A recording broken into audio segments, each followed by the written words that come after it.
Assalamualaikum. This is Tahir Afaki and you are watching my channel Wide Vision. हमारा आज का मौजू है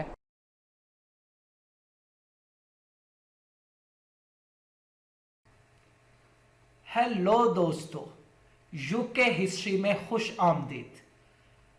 आज से हम एक नई सीरीज का आगाज कर रहे हैं जिसमें हम यूके हिस्ट्री, यूएस हिस्ट्री और मुख्तलिफ यूरोपियन ममालिक की हिस्ट्री देखेंगे। तो आइए आगाज करते हैं यूके हिस्ट्री का। तो यूके हिस्ट्री में आज के हम मौजू में देखेंगे यूके की 1000 साल पुरानी तारीख, जो कि मैग्ना कार्टा से जिसका आगाज होता है, फिर उसके बाद establishment of parliament, 100 years of war.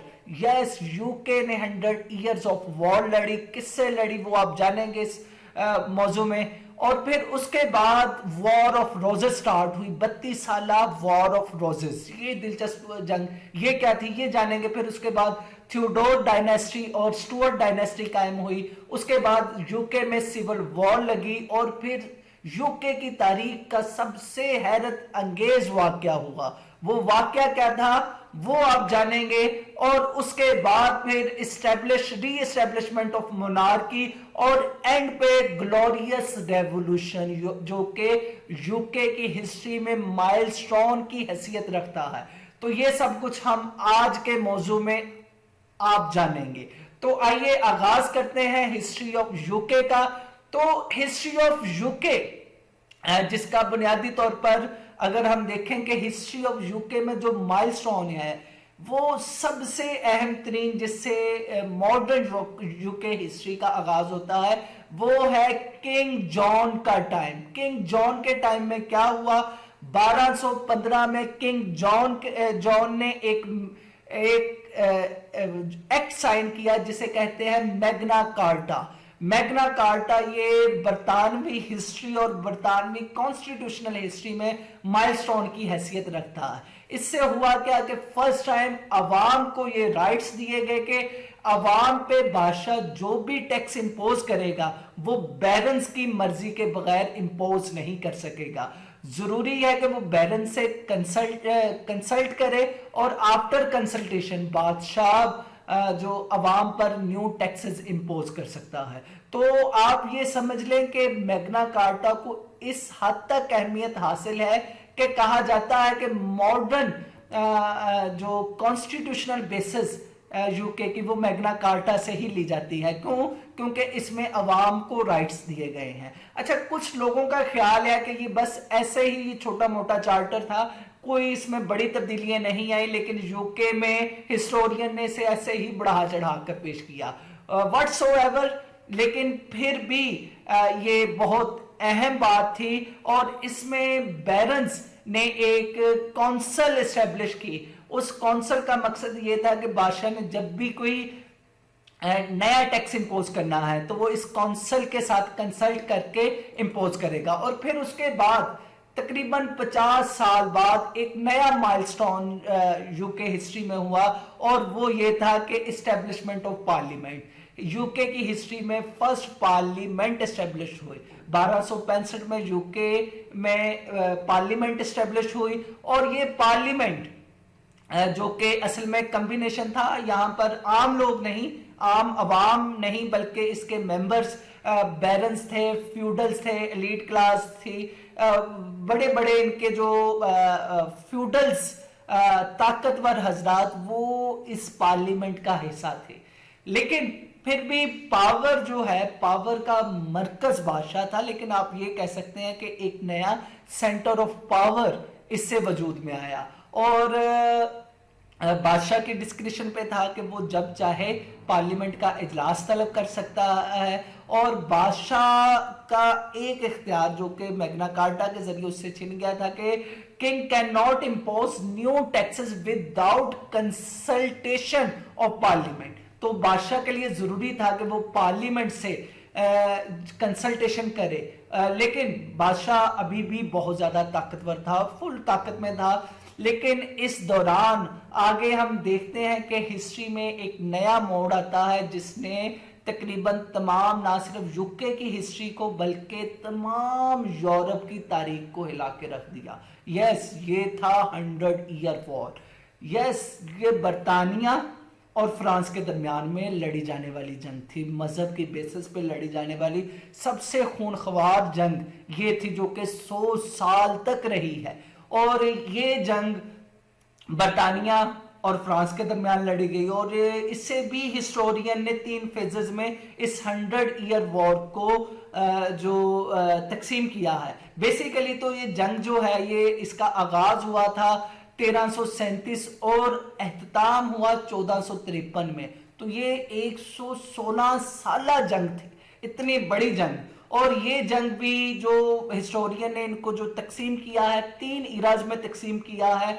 पहला हीरा दी एडवर्डियन वॉर। दी एडवर्डियन वॉर जो है एडवर्ड के दौर में जो लड़ी गई, उसमें ये 1337 से लेकर 1360 तक का ये दौर है कि इसमें जंग जारी रही। फिर दूसरा कैरोलाइन वॉर, दी कैरोलाइन वॉर, जो कि 1369 में जिसका आगाज हुआ और 1389 तक ये जंग जारी रही, यानी 20 साल तक लगातार ये जंग जारी रही। और उसके बाद लास्ट दौर जो था दी लैंकास्टेरियन वॉर, ये 1415 से स्टार्ट हुई और 1453 तक ये जारी रही।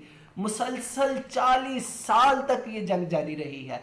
तो ये यूरोप की तारीख का खूनख्वार इवेंट है, बरतानिया की तारीख का खूनख्वार इवेंट है, जो कि आमतौर पर जब हम हिस्ट्री पढ़ते हैं तो हमें ये बात पढ़ाई नहीं जाती। और फिर उसके बाद ये इस जंग ने क्या क्या असरात मुरतब किए हैं, मतलब इकोनॉमी यूरोप की तबाह बर्बाद करके रख दी है, दोनों ममालिक की इकोनॉमी तबाह हो गई है, और भी मुख्तलिफ ममालिक इस वॉर में शामिल हो गए। तो उसकी वजह से अवाम की हालत बहुत ही ज़्यादा नाजुक हो चुकी थी। और ऐसे में जैसे ही ये 100 ईयर्स वॉर इख्तिताम पजीर होती है, तो एक नई वॉर का आगाज बरतानिया में होता है। वो वॉर क्या है? वो war the war of roses कहलाती है। ये क्यों हुई वॉर, और इसका नाम दी वॉर ऑफ रोजेस क्यों है, ये हम जानते हैं। पहले तो ये क्यों हुई? 100 ईयर वॉर के नतीजे में रियासत, यूके की रियासत बिल्कुल कमजोर हो चुकी थी। इसके पास अपनी रियासत को मेंटेन करने के लिए कुछ नहीं था, अवाम भूखी मर रही थी। तो ऐसे में बहुत ज्यादा बेचैनी पैदा हुई। तो लिहाजा यही वो टाइम था कि मुख्तलिफ अवाम की हमायत हासिल करने वाले मुख्तलिफ तबके उठे, जिन्होंने बादशाह के खिलाफ बगावत की, और बरतानिया में सिविल वॉर का आगाज हुआ, जिसे द वॉर ऑफ रोजेस कहा जाता है।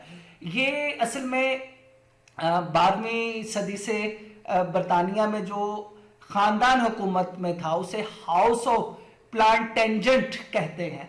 तो ये हाउस जो 2 हिस्सों में तकसीम था, एक हिस्सा जो इस हाउस का जो है, इस फैमिली का एक हिस्सा जिसे हाउस ऑफ लैंकास्टर कहा जाता है, और दूसरा हिस्सा उसे हाउस ऑफ यॉर्क कहा जाता है। तो ये आप कह लें कि 2 मुख्तलिफ फैमिलीज हैं। एक ही फैमिली की जो रॉयल फैमिली 2 हिस्सों में तकसीम थी, हाउस ऑफ लैंकास्टर और दूसरी हाउस ऑफ यॉर्क।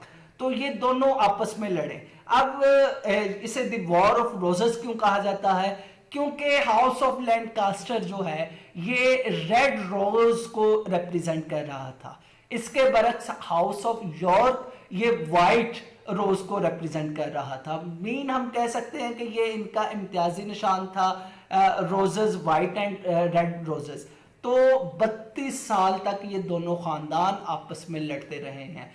1455 में इस वॉर का आगाज हुआ है, और 1487 में ये वॉर एख्तिताम पजीर हुई है। और यूं तकरीबन बरतानिया की तारीख की 150 साला जंग, इससे पहले 100 ईयर वॉर और फिर 32 साल की ये जंग, तो 150 साला जंग एख्तिताम पजीर हुई है। और इसके नतीजे में हाउस ऑफ लैंकास्टर उसने इस बैटल को विन किया है, और यूं हेनरी थियोडोर उसके रूल का आगाज हुआ है। इससे हम कह सकते हैं कि थियोडोर डायनेस्टी वो वजूद में आई।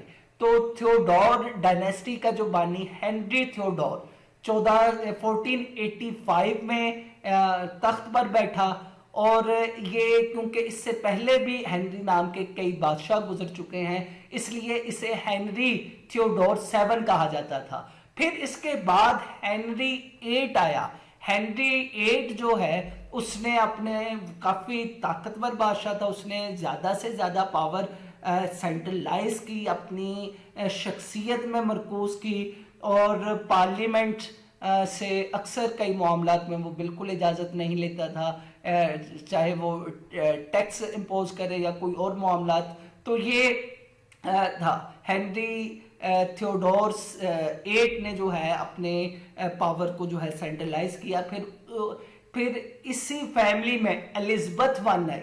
एलिजबेथ वन ये कौन है? ये इसका रोल बरतानवी तारीख का सबसे बड़ा रोल है। 1858 में इसके रोल का आगाज़ हुआ और 1603 में एख्ताम हुआ, और इसी दौर में बरतानिया ने बहुत ज़्यादा तरक्की हासिल की, बहुत ज़्यादा जो है वो इमर्ज हुआ बरतानिया इंटरनेशनल एरिना में। और यही वो दौर था, शायद आपको याद हो कि एलिजबेथ के ही दौर में ईस्ट इंडिया कंपनी वो बरसगीर में उसने अपनी ट्रेड का आगाज़ किया।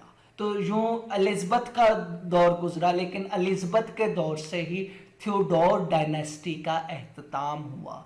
क्यों? क्योंकि एलिजबेथ की कोई औलाद नहीं थी, इसलिए नेक्स्ट जो है फैमिली वो रूल में आई। तो यूँ स्टुअर्ट डायनेस्टी कायम हुई। तो एलिजबेथ के बाद स्टुअर्ट, जेम्स स्टुअर्ट वन, जो कि असल में स्कॉटलैंड का बादशाह था, वो बरतानिया का बादशाह बना, और उसका रोल 1603 से लेकर 1625 तक है। और 1625 में जेम्स स्टुअर्ट का बेटा चार्ल्स वन वो इक़्तिदार में आया। अब चार्ल्स वन जो है वो बरतानवी तारीख में बहुत अहमियत का हामिल है, क्योंकि ये वो वायलेंट बादशाह था कि जिसने पार्लियामेंट से भी उसकी पावर स्नैच कर ली, और फर्दर ये कि उसने कोशिश की कि अवाम पर अपनी मर्जी से टैक्स इम्पोज करे। और यूँ एक उस दौर का आगाज़ हुआ जिसकी वजह से बरतानिया तकरीबन 50 साल तक बरतानिया में अनार्किक कंडीशन रही। ये लोग आपस में लड़ते रहे और इंतहाई कशीदा हालात थे इस दौर में। तो इस दौर में अगर हम देखते हैं 1640 में स्टुअर्ट स्कॉटलैंड के साथ जंग करना चाहता था, तो उस सिलसिले में उसने पार्लियामेंट की मर्जी के बगैर अवाम पर टैक्स इम्पोज करना शुरू कर दिया। तो पार्लियामेंट ने इस टैक्स लगाने की इजाज़त नहीं दी, जिसकी वजह से मुल्क में एक सिविल वॉर का आगाज़ हुआ। और यूं ये सिविल वॉर जो है चार्ल्स वर्सेस पार्लियामेंट, इसका आगाज़ हुआ। चार्ल्स की जो आर्मी है दी कैवलरीज कहलाती थी, और जो पार्लियामेंट की जो आर्मी है उसका नाम था न्यू मॉडल आर्मी। यूं आवाम भी दो हिस्सों में तकसीम हो गई, एक वो जो कि अपने बादशाह के साथ थी और दूसरी वो जो कि पार्लियामेंट के साथ थी। चार्ल्स अव्वल जो है वो कैवलरीज को लीड कर रहा था, और न्यू मॉडल आर्मी को ओलिवर क्रॉमवेल ये लीड कर रहा था। ओलिवर क्रॉमवेल ये जर्नैल था और ये लीड कर रहा था पार्लियामेंट को, न्यू मॉडल आर्मी को। तो यूं ये जंग जारी रही, सिविल वॉर जारी रही, हत्ता के 1646 में पार्लियामेंट ने ये जंग जीत ली, और 1649 में चार्ल्स पर बाकायदा मुकदमा चलाया गया, और उसे गिल्टी जानकर, उसे गद्दार जानकर, उसे सजा के तौर पर उसका सर तन से जुदा कर दिया गया, उसे हैंग कर दिया गया। यूं बरतानवी तारीख में पहली दफा बादशाही निज़ाम का खात्मा कर दिया गया, बुनियादी तौर पर, मुकम्मल तौर पर खात्मा कर दिया गया, और बरतानिया को रिपब्लिक डिक्लेयर कर दिया गया। बरतानवी जो है रिपब्लिक को कॉमनवेल्थ कहते हैं, यूं बरतानवी कॉमनवेल्थ वजूद में आई। तो republic mean no dynastic ruler, यानी कि कोई भी यहां पर डायनेस्टिक रूलर नहीं था। लेकिन क्योंकि सिविल वॉर ये काफी चार्ल्स के तकरीबन तमाम दौर में ये कशीदगी रही है, उसकी वजह से अब ये जो रेवोल्यूशन आया, अगर से हम देखें फ्रेंच रेवोल्यूशन के साथ इसका कंपेयर करें तो वही तकरीबन सेम कंडीशन थी जो कि फ्रांस में हुई, वही यहाँ पे हुई कि अवाम को जो उम्मीदें थी इनकलाब से वो पूरी ना हो सकी। लेकिन क्या सिलसिला बना आगे, ये जानने से पहले हम थोड़ा सा देखते हैं कि यही वो दौर था जिसमें थॉमस हॉब्स ने अपनी शोरा अफाक किताब लिव्याथन लिखी। ये 1651 में उसने लिखी और उसमें ये इतनी अनार्किक कंडीशन, सिविल वॉर, पीछे 100 ईयर वॉर, फिर दी रोजेस वॉर, तो ये जो वॉर्स देख देख कर वो इतना उस पर असरात हुए कि उसने अपनी दी लिव्याथन में एब्सोल्यूट मोनार्की का कॉन्सेप्ट दिया। उसने कहा कि बादशाह वो होना चाहिए जिसके पास एब्सोल्यूट पावर होनी चाहिए, उससे चैलेंज करने वाला मुआशरे में कोई भी इंसान नहीं होना चाहिए ताकि सिविल वॉर ना लगे, सिविल वॉर से मैक्सिमम बचा जा सके। तो ये थॉमस हॉब्स था जिसके आप कह सकते हैं कि आइडियाज आप इस तनाजुर में देख सकते हैं। तो फिर उसके बाद अब ये इनकलाब आया, लेकिन इनकलाब बिल्कुल फ्रेंच रेवोल्यूशन की तरह अवाम की उम्मीदों पर पूरा नहीं उतर सका। पार्लियामेंट का रूल एस्टेब्लिश हुआ 1649 में, लेकिन अवाम इससे बिल्कुल फ़ायदा नहीं उठा सकी क्योंकि हालात इतने कशीदा थे, मसाइल इतने ज़्यादा बढ़ चुके थे कि पार्लियामेंट उस पर काबू नहीं पा सकी। यूं 1653 में ओलिवर क्रॉमवेल ने पार्लियामेंट का रूल खत्म कर कर अपनी डिक्टेटरशिप कायम कर ली। जी हाँ, बरतानवी तारीख की पहली डिक्टेटरशिप ओलिवर क्रॉमवेल ने इस्टेब्लिश की और ये आप कह लें कि बरतानवी तारीख का सबसे बदतरीन दौर था। और इस डिक्टेटरशिप में उसने जितने भी अपने मिलिट्री जर्नल्स उनको अहम ओहदों पर फाइज कर दिया। पूरे बरतानिया को उसने 11 मिलिट्री डिस्ट्रिक्ट्स में तकसीम किया, जिसमें हर डिस्ट्रिक्ट में जो रूलर था वो उसके लगाया हुआ मिलिट्री जर्नल था। तो यूं अब बरतानवी लोग जो हैं उनके हालात और ज़्यादा कशीदा होते गए, हत्ता कि 5 साल बाद यानी 1658 में ओलिवर क्रॉमवेल वफात पा गया, इस दुनिया को छोड़ गया और उसके बाद 2 साल तक उसका बेटा उसने रूल किया। तो यूं 1660 में दोबारा लोगों ने जो मोनार्कियल सिस्टम बहाल किया, पार्लियामेंट ने दोबारा बादशाही निज़ाम को सपोर्ट किया। अवाम की नज़रों में भी बादशाही निज़ाम डिक्टेटरशिप या पार्लियामेंट की हुकूमत से ज़्यादा बेहतर था। सो दैट्स वाई 1960 में उन्होंने चार्ल्स का जो बेटा है, जो कि सिविल वॉर के दौरान जब चार्ल्स को सजाए मौत दे दी गई, उससे पहले ही वो फरार हो गया था फ्रांस में, तो फ्रांस से उसे बुलाकर चार्ल्स II को तख्ता सौंपा गया। यूं तख्त पर फिर बादशाह बरजमान हुआ और 1660 से लेकर 1685 तक वो उसका रूल एस्टेब्लिश रहा है। लेकिन ये भी काफ़ी ज़्यादा जो है हालात कशीदा रहे हैं इस दौर में भी, लेकिन फिर भी अवाम की नज़र में something is better than nothing, कि बार बार की सिविल वॉर से बेहतर है कि बादशाह उस पर रूल करे, अगरचे वो उसके बुनियादी राइट्स उनको नहीं दे रहा।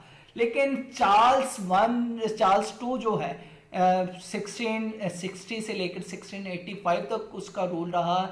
उसके मरने के बाद एक नया जो है मसला पैदा हुआ। चार्ल्स I का जो है कोई बेटा नहीं था, लिहाजा उसके भाई को उसकी जगह हुक्मरान मुकर्रर किया। जेम्स II को, जो कि चार्ल्स II का बेटा भाई था, उसे बादशाह बनाया गया। लेकिन यहाँ पर कौन सा किस क्राइसिस ने जन्म लिया? वो असल में क्राइसिस ये था कि बरतानवी जो हुकूमत और बरतानिया की ज़्यादातर अवाम प्रोटेस्टेंट थी। इस वक्त 3 बड़े फिरकों में तकसीम है। एक तो ऑर्थोडॉक्स क्रिश्चियन, ये जितने भी सारे ईस्टर्न यूरोपियन स्टेट थी ये सारी ऑर्थोडॉक्स क्रिश्चियंस पे मुश्तमिल थी। और फिर जो वेस्टर्न स्टेट्स हैं वो फर्दर 2 हिस्सों में डिवाइड थी, कैथोलिक और दूसरा प्रोटेस्टेंट।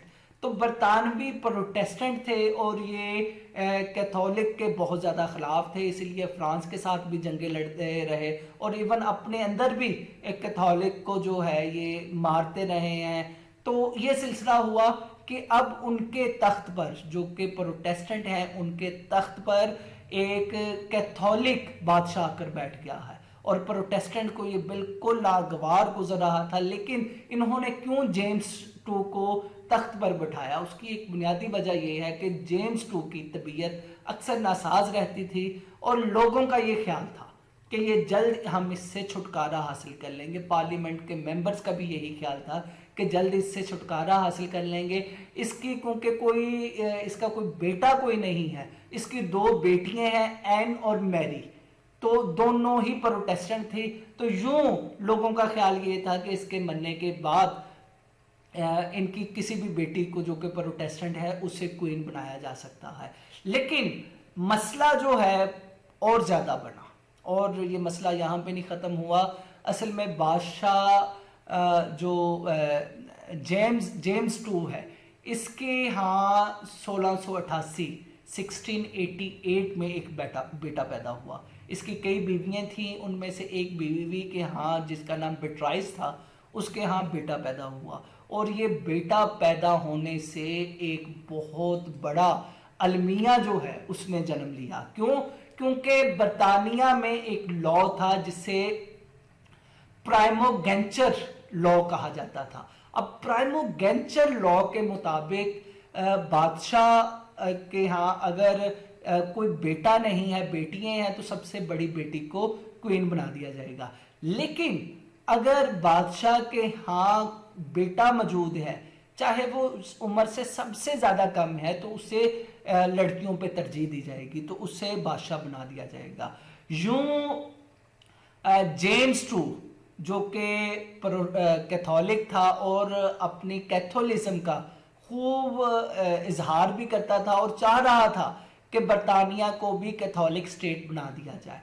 यूं उसने ऐलान कर दिया कि मेरे बाद मेरा बेटा वो मेरा जानशीन होगा। This is Tahir वो भी ज़ाहिर बात वो and you are watching my channel Wide Vision। हमारा आज का मौजू तो है। ऐसे में पार्लियामेंट ने मिलकर जेम्स की सबसे बड़ी बेटी मैरी को उससे दावत दी, जो कि उसकी शादी विलियम ऑफ ऑरेंज, नीदरलैंड का जो बादशाह था, उसके साथ शादी हुई थी। तो उससे उन्होंने पार्लियामेंट ने इनवाइट किया कि आप यहाँ पर अटैक कर कर जेम्स टू की हुकूमत को ख़त्म कर कर ख़ुद यहाँ की मलका बन जाए।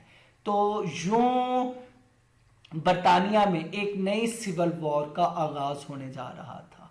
तो अवाम बहुत ज़्यादा, क्योंकि इससे पहले सिविल वॉर्स देख चुकी थी, 100 ईयर्स ऑफ वॉर देख चुकी थी, वॉर ऑफ रोजेस देख चुकी थी, और फिर उसके बाद चार्ल्स टू के दौर में जो सिविल वॉर हुई है वो देख चुकी थी। तो चार्ल्स वन के दौर में जो सिविल वॉर हो चुकी थी वो देख चुकी थी। तो यूं ये एक अलमिया था कि ये नई वॉर जो है ये आए।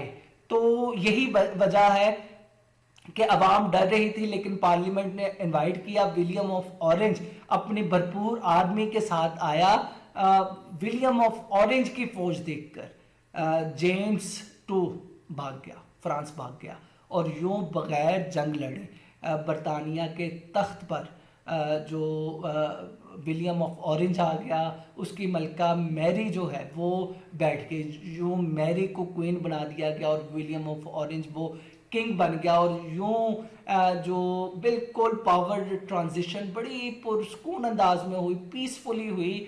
और इस ट्रांजिशन में विलियम ऑफ ऑरेंज से एक मुआहदा साइन करवाया गया जिसके तहत वो सिंबॉलिक बादशाह होगा और ज़्यादातर पावर्स जो हैं पार्लियामेंट को शिफ्ट कर दी गई। यूं ये पहली दफ़ा हुआ कि पार्लियामेंट को पावर जो है वो ट्रांजिशन कर दी गई, और यूं इसे 1688 में ये रेवोल्यूशन आया है, 1689 में इसे ग्लोरियस रेवोल्यूशन के नाम से जाना जाने लगा। और पार्लियामेंट के पास जो इस दफ़ा पावर आई, ये पावर एंड तक पार्लियामेंट के पास रही, और इस पावर के तहत जो है जो लिमिटेड मोनार्की जो है बरतानिया में इस्टेब्लिश हुई। यूँ ये ग्लोरियस रेवोल्यूशन था जिसकी वजह से लिमिटेड मोनार्की जो है वो वजूद में आई। यही इसी दौर में जॉन लॉक था, तो जॉन लॉक ने ये पीसफुल रेवोल्यूशन और बाद में इसके बाद पार्लियामेंट के पास पावर, इसकी बेस पर लिमिटेड मोनार्की या फिर जो आज का हम जिसे जमहूरी निज़ाम कहते हैं, जिसमें गवर्नमेंट ऑफ द पीपल, ये अपना नज़रिया पेश किया इसने अपनी किताब टू ट्रीटीज़ ऑफ गवर्नमेंट, ये इस दौर में लिखी। और इसमें उसने वाज़िया तौर पर ये कहा कि जो बादशाह के पास कम पावर्स और पार्लियामेंट के पास पावर्स ज़्यादा होनी चाहिए। असल में उसका ये कहना था कि ये दुनिया जो है, दुनिया में जो लोग मौजूद हैं, जबकि ये दुनिया वजूद में आई है तो ज़्यादातर लोग रैशनल हैं, तो मेजॉरिटी रूल हमेशा जो है वो राइटफुल होता है। अगर बादशाह के पास पावर हो जो कि अकेला है तो उसमें प्रॉब्लम पड़ते हैं, लेकिन मेजॉरिटी रूल हमेशा बेहतर होता है। यही वजह है कि जॉन लॉक को फादर ऑफ डेमोक्रेसी कहा जाता है। तो यूं बरतानवी तारीख जो है उसने ग्लोरियस रेवोल्यूशन से एक नए मरहले में दाखिल हुई, और ये नया मरहला क्या है ये हम आपको नेक्स्ट एपिसोड में बताएंगे। तब तक के लिए इजाज़त, अस्सलाम वालेकुम।